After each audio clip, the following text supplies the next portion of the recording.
right, let's get this guy. This guy was running around naked last battle. He looks like a gigolo. All he's got on is a halter piece up there, whatever that's called. Let's put this stupid cowboy-looking hat on him. We can't afford to give this guy good armor. I'm looking down. We got 70 grand. So, you know, it's going to have to be a stupid cowboy hat and a second-hand store piece of armor, dude. No more shaking your butt for money. You're going to be on the battle lines. That's just going to have to do.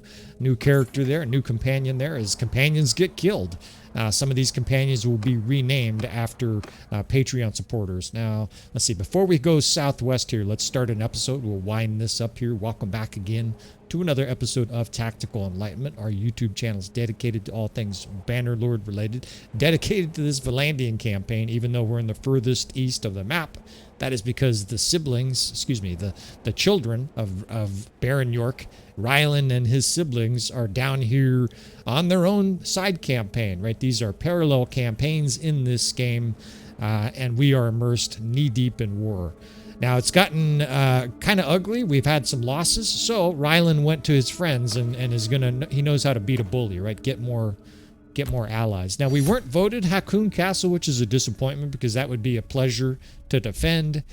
We just took that like 20 minutes ago. Maybe that'll be last episode. Depends on how I break these up. We do, however, have Akalat, which is going to be a nice foundational base for us, and Urziner Castle to the south. So we have a couple possessions here.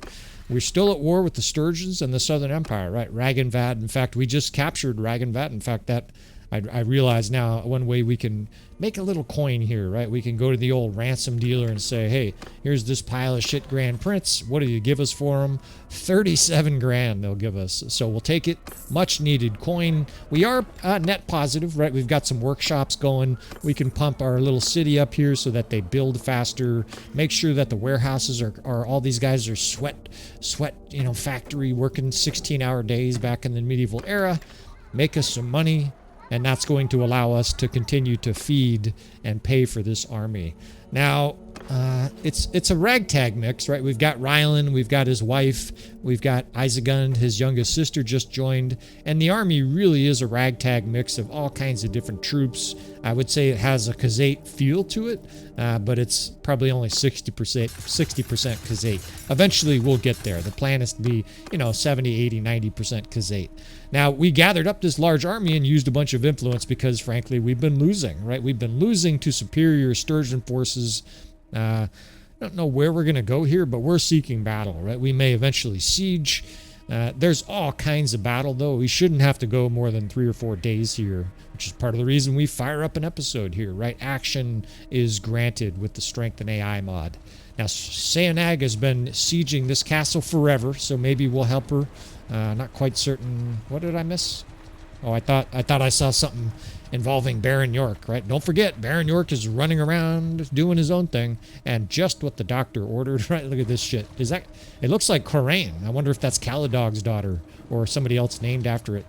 And okay, let's take a second here. Let's take stock. So we've been losing to Sturgeon armies when we're outnumbered. Basically, they're so strong, I think we need to outnumber them. Let's bring more help here, right? The bullies are coming to beat us up again and take our lunch money. We're going to ambush them with 4 or 5 classmates, kick the shit out of them, take all their money, take all the money they've taken from us in the past few weeks here. I can't quite afford him. We'll dump one of these other guys here. We're going to expel a lot of our influence here, but this kind of a win, 2,300, 2,400 Sturgeons would be huge for our influence. It's nighttime, so I'm actually going to stall while these armies get to us, right? Because it takes a hot minute. They're not just instantly with you. So hopefully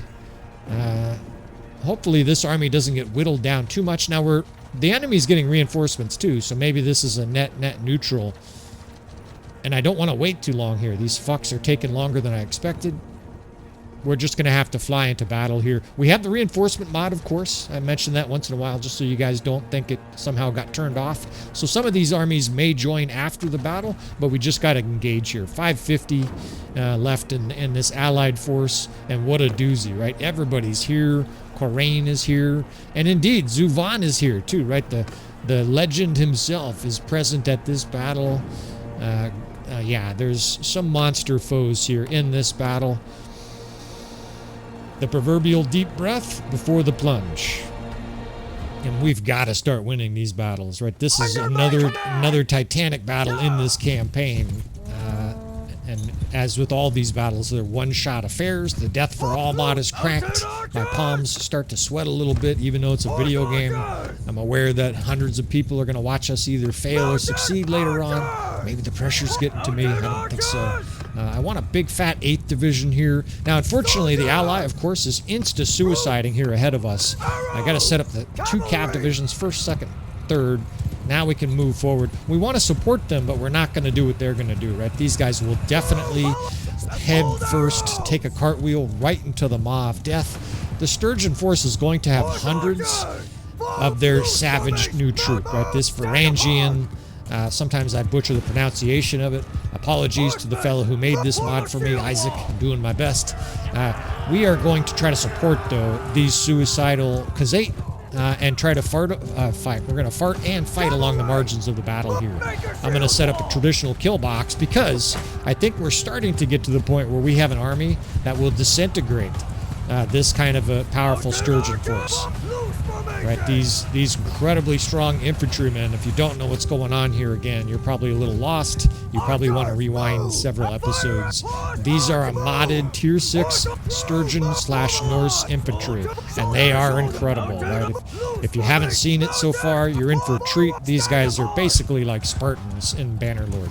They're just almost unkillable, and of course now they have enemy lords that are very powerful protecting them. So the kill box is set up. I didn't want to really tell you guys each step of that, but I can talk about little parts of it as this battle winds up here. The enemy, of course, is coming through the middle with hundreds of infantry, and they do have archers back there and heavy cavalry fighting at the midst here. But these are the guys I'm worried about, right? I'm worried about all these Vlandians. I've got cav lines on both wings to give us a little bit of protection, distraction from enemy cavalry, but also to eat arrows because the enemy's got lots of archers for some reason shooting at us. And based on the last handful of battles against the Sturgeons, there's going to be a lot of Fiend champs in there. I don't really know why that is. We're a long ways away from Britannia, but somehow they seem to have a lot of Fiend champs, which is basically probably the best combo of units in the game. The Vlandian and Fiend champs is disgusting. Both units are highly overpowered. I guess add a Consolidation and you just destroy the world. In they come, just hundreds of Vlandians, and let's see what we can do here, right? We're going to try to surround them. That's why we're pulling them into the center. If they charge any of our divisions at the beginning here, we will simply kite, right? Everybody moves back. I've got a pitiful little 1st division that we can square. Those guys, they're all trembling. The 30 guys there as they get borne into by this monstrous force of Sturgeon/Norse infantry. Now, 4th, 5th, I've got little pitiful archer divisions. We'll get more as this battle gets going here, but right now it's mostly horse archers. And frankly, it's mostly Cons Guards and heavy horse archers, right? Tier 5 and Tier 6, and that's a good sound, right? Just machine gun fire on their shields.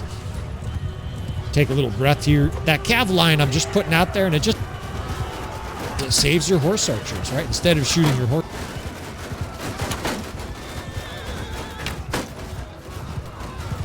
The heavy armor on both flanks here. You can see these guys are just absolutely eating arrows there.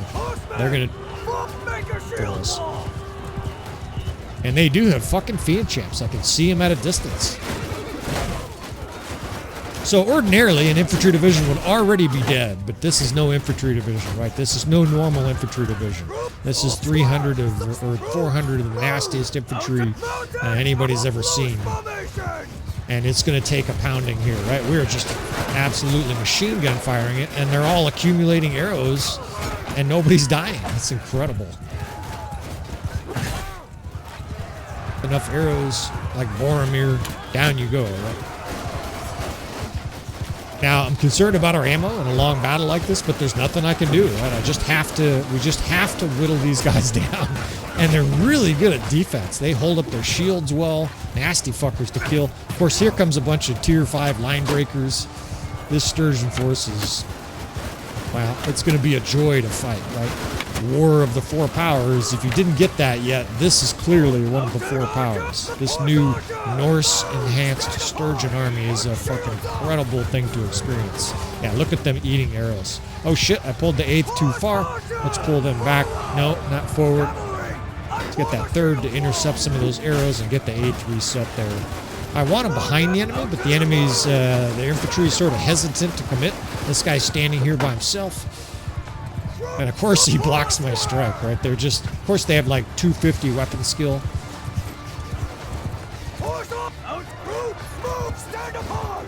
On this side we had the 7th Horse Archer Division just pounding him. That's Corain, or that was Corain, just insta-killed by my glaive. Ryland is starting to turn into a wicked, wicked man here. Now, from role-playing level, Ryland is not as despicable as Baron York, but he's still his son, right? He's going to be unpredictable.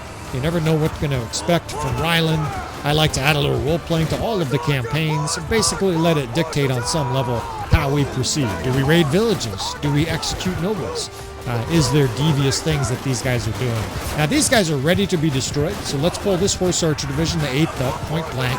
We're going to charge them with this 8th Corps. The 2nd Corps gets told to hold fire and charge, and now this infantry charge, right? And it's everybody assaults them at the same time. I can join the fray here, and we need to, right? These guys are just wailing away. I've got a guy fucking wailing away at me.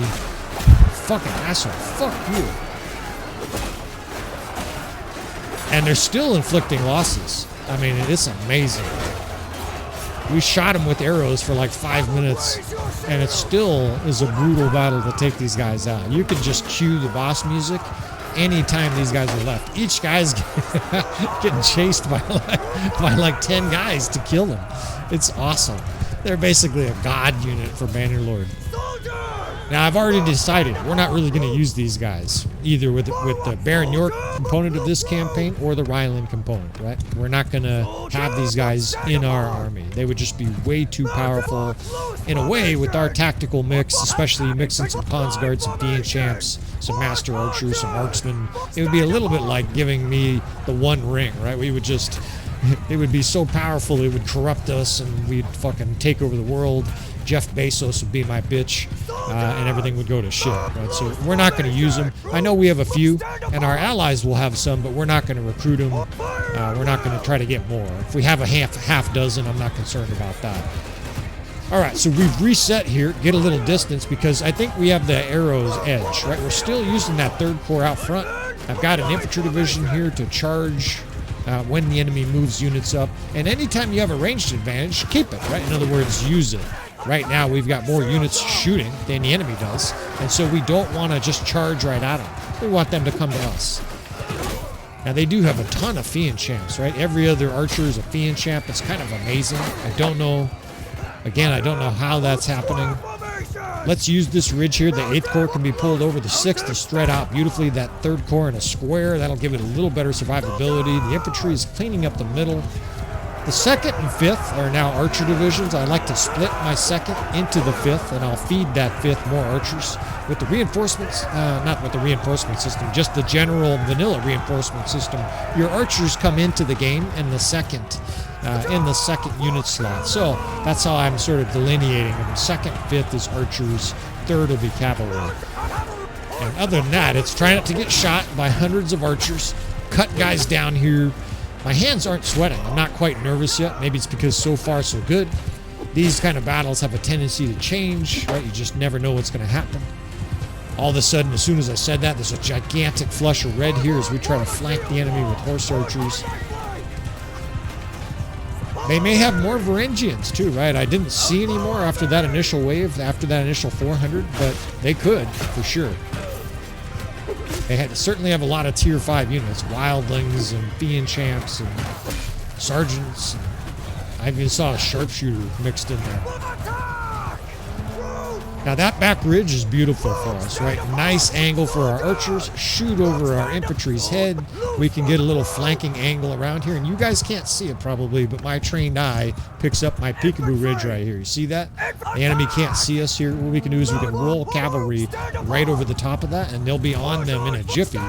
On top of that, of course, we can position archers on the other side where the enemy has to come over that ridge to get to those archers. These tactical advantages in a battle like this are huge, right? This battle could be down to the last 10 guys, who knows? Or we can get blown out again. Frankly, the Sturgeons have blown us out in a lot of these battles, and you can see why. It's just an amazing army. We may have outdone it this time with the StrengthenAI mod. So pulling back some divisions here, I'm starting to get a little uncomfortable, but we have a great position, right? This is like being up 3 pieces of chess against a better player. Even though we might be in trouble from a skill level, I feel like we have enough of an edge to win the day here. I try not to prognosticate too much like that, and I don't want to ruin your guys' suspense. In fact, at this stage, I'll probably mention the old vertical check to get rid of the power bar, right? You guys can just play along with me and see what's going on without staring up there to see which line color is bigger. So I've got a bunch of horse archers, amazingly, that dispelled all of their arrows. Expelled is the other word for it, not dispelled.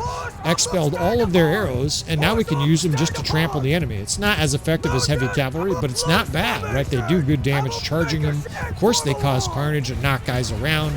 And of course, they can't shoot anymore, so this is all they can do, right? Some people just charge at them, and I'm okay with that, but I want to use them a little bit more fine-tuned here. Fuck, I took a blow there.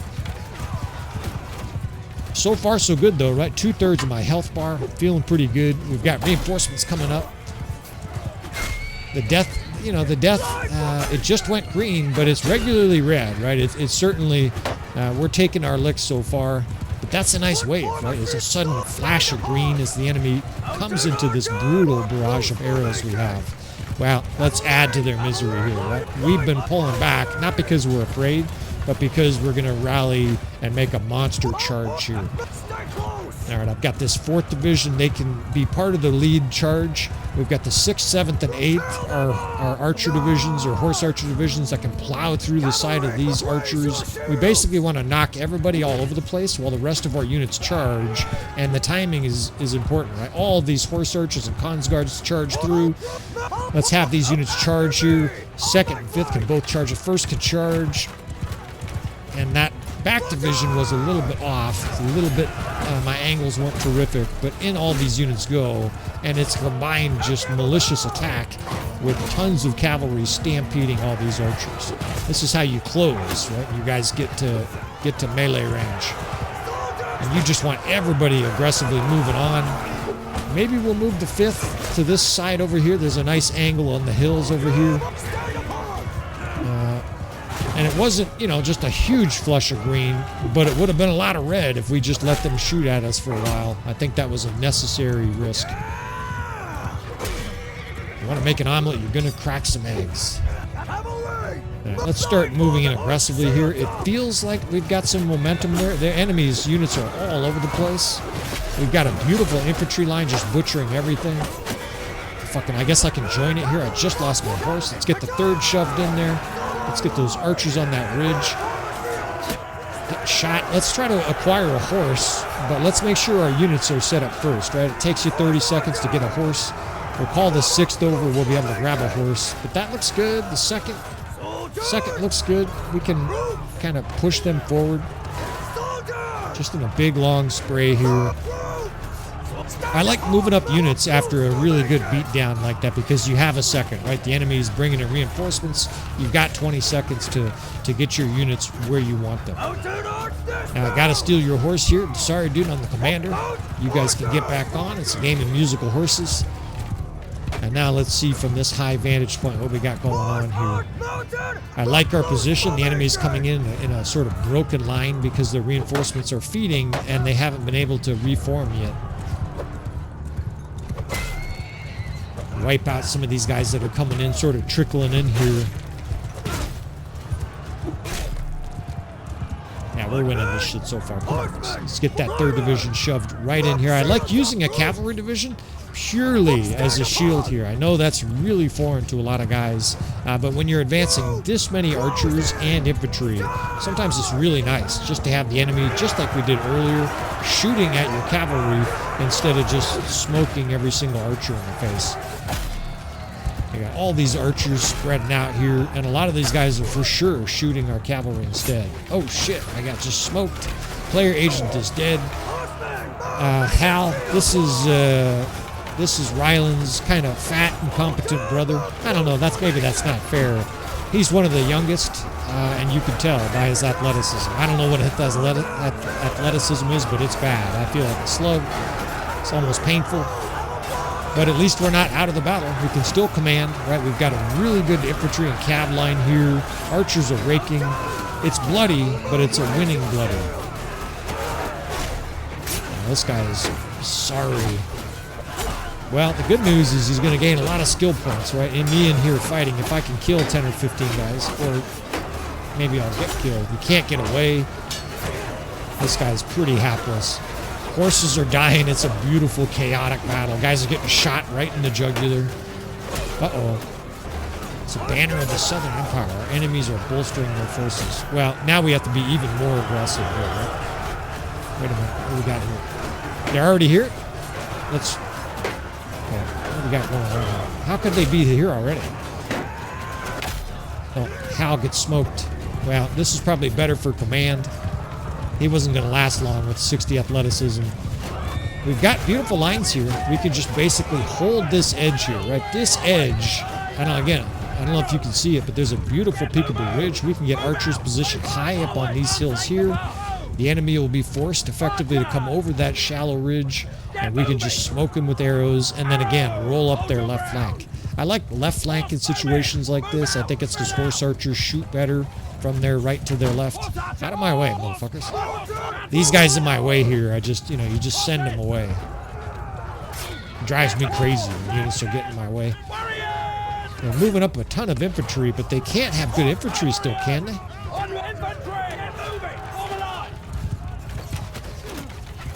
Get out of my way. Alright, we've got a lot of horse archers. This is amazing. These guys are from the original divisions, I think. There's 12 horse archers there, 18 in the 7th. And they do have a bunch of infantry coming straight down the chute. So let's get horse archers behind them, and we're going to charge them again with these horse archers. 6, 7. The 8th is an infantry division. I just split that without telling you. And the screen is fizzing green here. We've won this battle. It's not just we are winning this battle. Barring some late disaster here, we've fucking sacked the enemy in this battle. They're bringing up their last couple waves of recruits. Anytime the death spam... actually, you know what? I think a lot of those troops just started to run. Right when I was saying that, I said anytime the death spam... In fact, those guys just routed right in front of me. Anytime the death looks like that, where it's just 95% green, the enemy will give up a lot. They're like, okay, you win. Checkmate. Now, some of these guys are still engaging. Some of these archers are still engaging. But for sure, a lot of their archers ran. And I hear some of these guys saying, run, run, everybody run.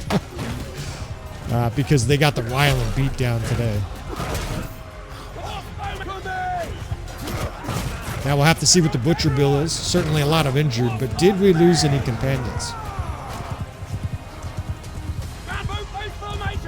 That death for all mod, right? There's a tiny level of suspense every single time one of your companions go down. Every time Ryland goes down, I'm wondering, is that the one, right? Where he gets killed. It's kind of inevitable unless I protect him more. But how am I supposed to in a gigantic battle like this, right? This is looking like a half-hour battle. I'm just kind of glancing over. And it could keep going. This is strange. Normally it says you've won at this stage, but they're not giving up for some reason. So... what you do with an enemy that's not giving up is you just hold their head underwater till they lose consciousness, right? You murder them. Still looks good. There's plenty of green death spam, but you see the red there? That's them fighting back, right? So this ally, or this enemy rather, is not defeated yet. I told these horse archers to fucking charge, and they ran the exact opposite way. Now it's cut down to some peasants here, right? This would make Baron York proud here. It's war crime o'clock. And start cutting these guys down with some enfilade archer fire. I think we can just speed through this. We have a huge horde of angry peasants, all trying to get laid and get their first kill. A bunch of newbies here. A whole bunch of unarmored horses, but victory is sweet, right? This was a badly needed big big battle win in this campaign. Ryland's had some success, but this is his first really gigantic victory where we're successful. And not wildly successful, but we'll certainly take that, right? That's actually almost a 2-to-1 kill ratio. Under the circumstances, I think that's really good. And I think it also shows that horse archers used correctly are still the most dominant unit in the game. And there was a bunch of death, and I was cringing with each noise, cling, cling. But none of those are ours. Like, those are all enemy or ally lords. I think they're all Khazate. But at least we didn't lose any companions, right? We didn't lose our wife. All is well. And this is better than all is well, right? 60 troops. In fact, we're going to have to give some of these troops away. We'll probably give Rose, right? We'll fatten up Rose's army division. It's nice to see Rose didn't get killed. This is one of our companions. And we've made her a party leader. Again, if you want in future campaigns or this campaign, although of course there's a delay between these episodes and when you guys will tell me. Now, come no closer. Shit, there's still a huge army here. What do we do here? God, the power bar is close. I think we're going to auto-resolve this. It's taking a chance. We could have a family casualty here, right? We could just... Rose has been killed. But it's pretty low odds. Is that a death? No. Oh, shit. Okay, somebody died. Not our guys and gals, though. So, anyways, Rose is a Patreon supporter. Plenty of other Patreon supporters have suggested names. And, of course, even people just on YouTube, right? If you guys want to see... And I don't mean that to denigrate you fellas. I'm just obviously prioritizing the Patreon supporters. But you folks on YouTube, if you guys want to have characters in future campaigns, companions, etc. named, even if you want wives of characters, feel free to do so. And you can give me details about it. You can say, hey, I want them to be a juggler, who has a one-handed mallet and a shield, and then I'm going to arm them however I want because I realize you're joking. So we're going to shed a few armies here because I don't think I'll be able to afford them. We're going to head up to Ortongard city here and take this city real quick. We're a little bit at risk in the open field without a huge army taking a city, but I think we'll just turbo siege this. If you have a lot of troops like this, 14, 15, actually we have 1,700 still. First, it's pretty unlikely the enemy is going to be able to get up a big army that quick, right? Although it's a Southern Empire city, maybe that'll be different. Let's give Rose horse archers here. We're still using her as an attack dog division. Look at that shit. She's got 33 cons guards now. She's starting to lead an elite army. So she might have more than Ryland does. But that's fine, right? We're going to use her to trap enemy lords. Ryland's got 46. A bunch are wounded, but we're getting mass upgrades in these battles. We'll be at risk here, but very briefly, right? From attack, and we're not going to build tons of siege.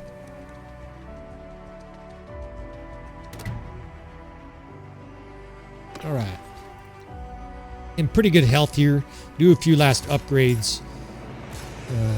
And it's just, we're going to simply do catapult. Not a catapult. We're simply going to do a ram. The settlement's actually rebelling. I don't know if it can rebel while you're sieging it, but we're just going to do a siege ram and a siege tower here. And we're going to blitz this. I'll just continue to narrate through this. Again, we can get attacked from behind at any point, so you just never know. And that's part of the reason I'm in a hurry. The other reason I'm in a hurry is that there's all kinds of warfare going on, and I don't want to have this army just eating up all of our influence, right? I would like to have more battle, not only for this episode, but for Ryland's continued expansion, right? His growth, his characters are getting stronger and stuff like that. We're getting levels, we're getting influence, we're getting better loot. We got to get rid of that stupid cowboy hat for that new companion. And city defense does really well, but city assault does not do great for influence, right? We're going to get something like 10 or 15 influence for this. It'll be like 1 day's worth of what it costs us to sustain this army, which is kind of disappointing, but it is what it is, right? You should get like 100 extra influence if you take a big defended city. You would think that would be a big deal. Yeah, imagine if the Turks sieged Vienna successfully, and the guy was like, thanks. We'll say some nice things about you guys at the next coronation. It's like, no, this is a tumultuous, incredible event for the Christians and an incredible event for the Turks. You should be thrilled. And, oh shit, he fucking got destroyed. Imagine if Suleiman or one of the Ottoman leaders was like, yeah, sure, whatever. Here's 4 influence. You took Vienna, thanks. And it's a complete maelstrom. We have so many archers. Nothing can stand there, right? Their shields are broken. They're blown up, and I'm not even going to hesitate here. We're just going to push forward. I've still got to be careful of archers. Yeah, they got a horde of archers in the courtyard there. But Ryland is really quick, right? No shield. Ryland has perks, and he moves really fast, right? This guy, it almost... Oh shit, we're getting some juddering here. It almost looks like a cheat code, but I promise you fellas, it's not. Imagine what he would look like with all of his athleticism and maxed out, all the perks. It'd be incredibly fast. Part of that's a function of no shield and not real heavy armor. One of the advantages of weaker armor is it's lighter. There aren't very many. Basically the only one. It costs less, I guess. Alright, the enemy has a horde of archers down there, but 90% are militia. So we're going to be able to fizz this city quickly here. We're in a little bit of a bottleneck here, of course, at the wall, but that's very normal.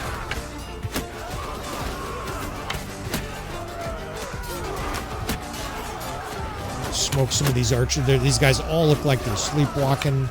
And sometimes my narration suffers, although we just gained a level, right? That's beautiful. It's a nice headshot here to gain a level. Sometimes in these sieges where there's no reinforcements coming or something like that, I don't have much to talk about. I'm going to swing my glaive at this guy, that guy. And I know I don't always have to talk, but if it's just silent for 3 minutes or something like that, I think it will have a negative net effect. Obviously, you guys are free to give me feedback. I do get comments once in a while. Hey, you talk too much. But generally, most guys who watch the channel, they must be either used to it or they enjoy it on some level, right? Because they're coming back. And of course, plenty of guys say, you've got the nice amount of banter to the channel. It keeps things lively. We'll tell anecdotal stories about history. We'll talk about the massacre of the militia here is this Ortongard? Is that what city we're at? We're going to look for some fireballs to commit some Khazate war crimes here. And I would love to have this city too, right? This is another opportunity here for Ryland to get voted a city. I actually got fireballs here we can throw. There's some cons guards here. Let's ambush these guys real quick. And his weapon skill too. Ryland is becoming a beast. He is just flat out becoming a beast very quickly. Look how fast he runs, even carrying. You're not supposed to move that fast.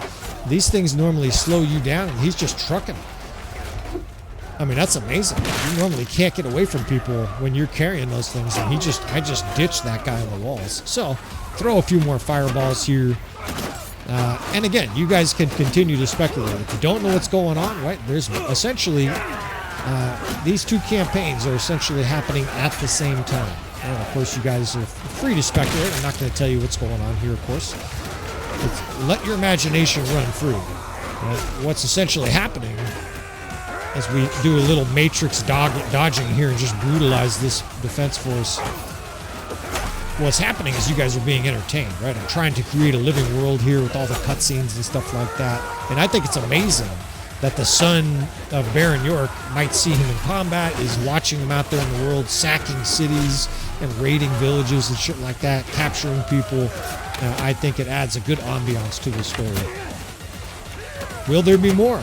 We shall see. I've definitely got more plans for this campaign, some turns and twists. I don't know what episode we're at, probably 25, 30. Of course, I play a lot of these, and then I come in and do after editing, polishing cutscenes later on. But the campaign's getting to what I consider the juiciest point, right? The armies are mature. We're facing absolutely doom-stacked monster forces. I'm going to kick you right off the wall, you fuckers. Fucking. I hate having short legs. I may just decide one of these days to make Ryland tall, because he can't kick anybody. I've never realized it was such a handicap before. Unless they're coming towards me, his kicks always whiff. And of course, I just played 70 episodes, 100 hours of Wazoo and his son, Wazuba, right? Some of the tallest. In fact, I'm going to go ahead and say it. They're the tallest characters anybody's ever played in Bannerlord history. I guess unless you had the Realm of Throne Giants or something like that. And it's noticeable, right? A lot of times I see it, posted on Reddit. Guys are like, is there any reason to be big? If I'm small, I don't get shot. I'm harder to hit. Yes, there's absolutely a reason, right? And now maybe you're on a horse the whole time and then you're not kicking. But if you're kicking in combat, in other words, if you enjoy fighting on foot, you absolutely want to have some height. I don't know if there's a sweet spot, but I can tell you, look at this guy, he's all slumped over the fireballs here.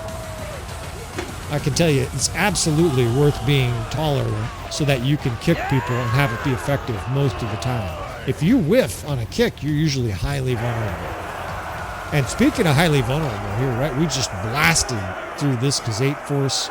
We can add, it's Ortongard. Yeah, that's what I thought I said. Ortongard, add that to the retinue, although we're not likely to get voted this city.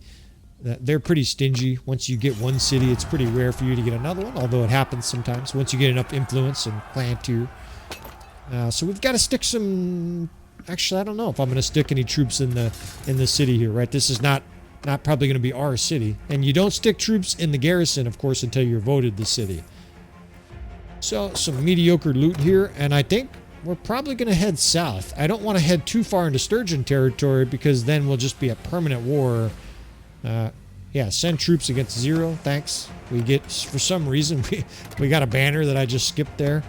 But I think we're going to try to sort of form and round out our little Kazate empire here in the center. The idea, obviously, is to form a Kazate empire with Ryland, right? Whether or not we're going to make our own kingdom, we shall see. Right? In this campaign, you guys could tell I'm being very tight to it's called, what is it? Tight to the vest or something like that. I'm keeping things, suspenseful for you fellas. We'll buy some fucking goods here. We're still trying to load up our warehouses at Akalat here, and then we will head our way north here. Unlikely to get voted for it, of course. It is what it is, right? It's highly likely to go to somebody else, and influence is becoming a real problem here in this campaign. We have a big army, and there's no question that a big army can be highly cumbersome. Now, we've needed it here because we've been facing incredibly difficult opponents. But there's no question there's an argument in Bannerlord to oscillate the size of your army, right? If you have a huge army all the time, you're going to have problems. First, you have movement problems. This Sturgeon Lord here is just ditching us in the absolutely dusting us here. Can't catch him. This is the other problem, right? We're losing influence left and right.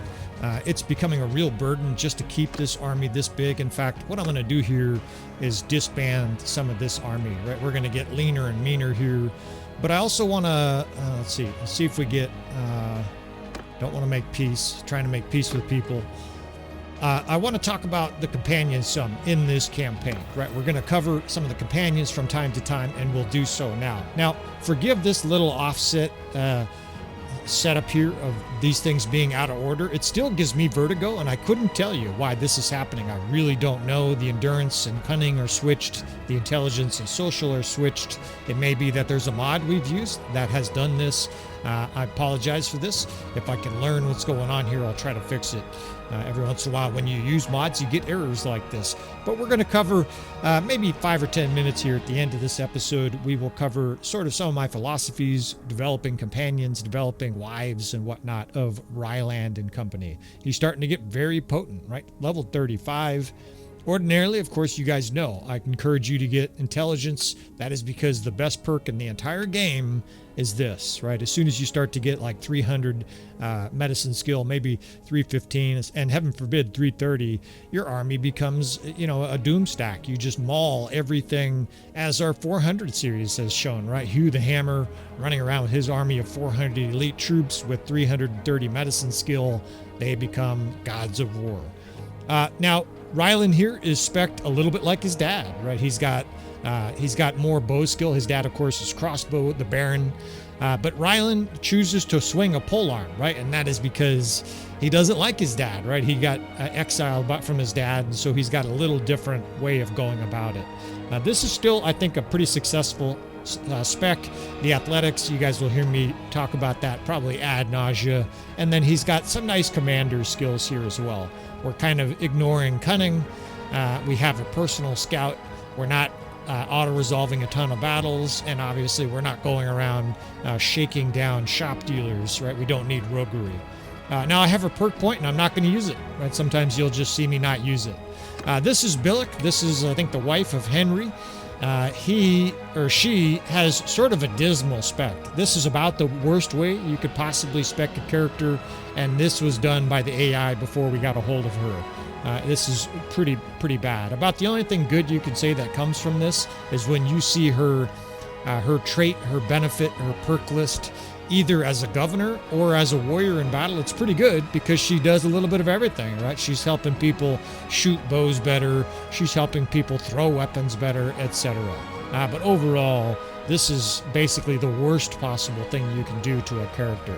We'll cruise through this. I'm not going to spend too much time on each one. Carmenet, this is one of the wives of, not one of the wives, this is the wife of Rylan, and she is spec'd well, right? She came really low level, and we've been able to give her this really nice spec. So we'll start to cover some of these. With bow, I'll just cover this real quick. These first three are always the same for me. I prefer headshot damage. I prefer armor penetration because you want to be able to shoot legionnaires and kill them. And this one is a no-brainer to me. Your character's not going to be rotating much. I don't really care about that. I do care about this. Now your archers, getting extra accuracy, that's nice. But I think shooting faster, they can shoot wild faster. It's kind of funny if you think about it. But for the character themselves, 25% reload speed, to me, that's amazingly. Like, if this was 50% more accurate, I might take it if they were just dead shots. But to be able to shoot faster, they're killing more. So that one's automatic. We'll cruise through most of these. I do like this one for people with a polearm. She's a non-mounted polearm gal. You can see she's got 10 riding skills. She can't even ride a donkey.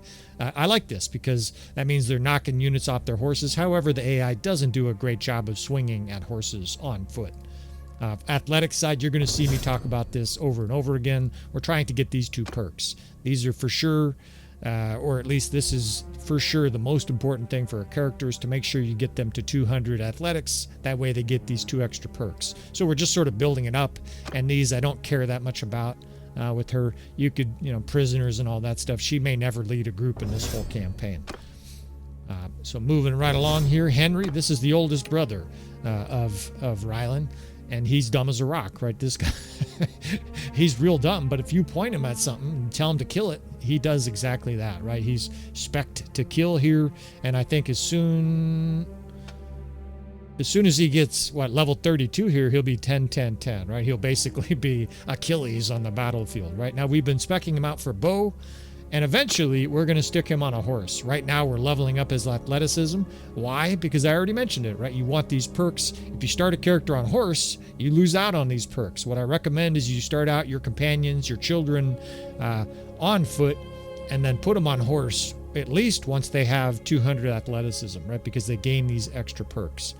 So we'll just cover this real quick. Extra quivers, I always prefer that. Eventually, I may respec him, right? And keep in mind, of course, you can change these, your little perk bonuses, but you cannot change your attributes or focus points. We're specking him two-handed. I'm kind of surprised he's not doing more damage with two-handed, but I think that's because he's just shooting so many arrows. He's got two quivers, right? He's got a sledgehammer and two quivers. Rose is going to be a central character in the campaign.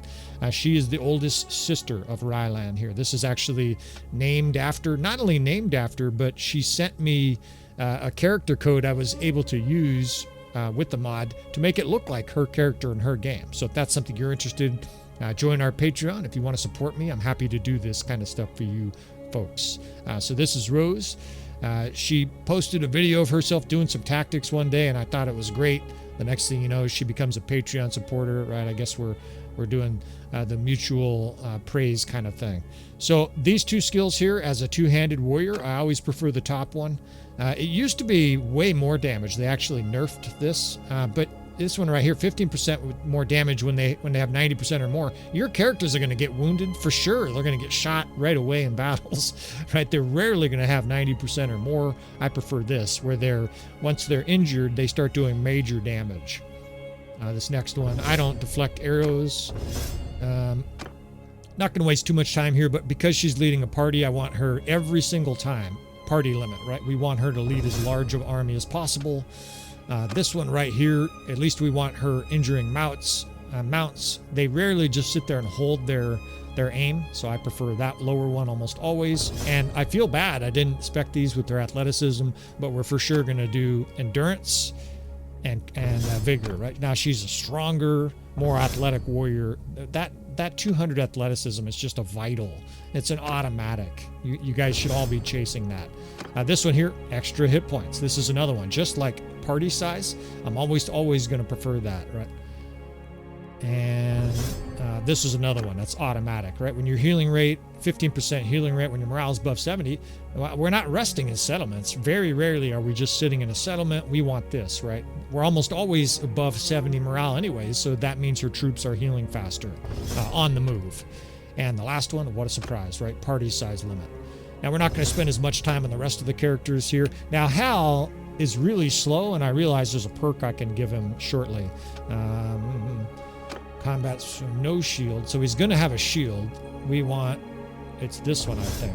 Remove movement shield speed penalty of wielding shields.